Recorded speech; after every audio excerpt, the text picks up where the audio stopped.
Is-sibt filgħodu ġie inawgurat xogħol ta' restawl fuq qampina fil-Konkatedral ta' San Ġwan fil-Belt Valletta. Din il-qampina se tingħaqad ma' oħrajn li joħonqu toroq ewlenin tal-kapitali ta' kuljum. Bl-isem ta' Karola Franziska din il-qampina sservi bħala onur lejn il-Papa Franġisku li miet fil-21 ta' April li għadda, kif ukoll lejn l-Arċisqof ta' Malta il-Monsinjur Charles Scicluna. Iċ-ċerimonja bdiet b'diskors mill-Monsinjur Emanuel Aġus fejn tenna li din il-qampina mbniet fl-1702 fejn dak iż-żmien kienet magħrufa bħala l-qampina tal-Madonna. Huwa qal ukoll li mad-dawra tal-qampina hemm 4 armi b'simbolu uniku kull waħda. Sa dan it-tant huwa semma kif il-qniepen kollha tal-Konkatedral inkluż din il-qampina għandhom sinifikat qawwi fil-ħajja reliġjuża tal-bniedem.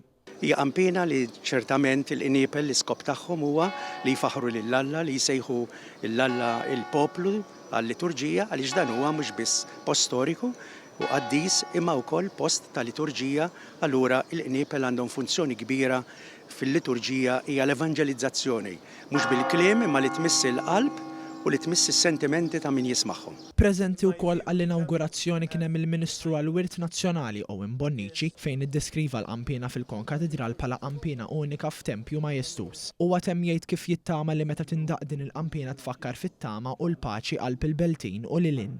Kull qampina hija storja mill-isbaħ ta' rikkezza storika mill-aqwa. Aħna kommessi li dan il-ġojjel, din iż-sbuħija ta' tempju li huwa world class, inkomplu inkabruhom mexxuħ quddiem.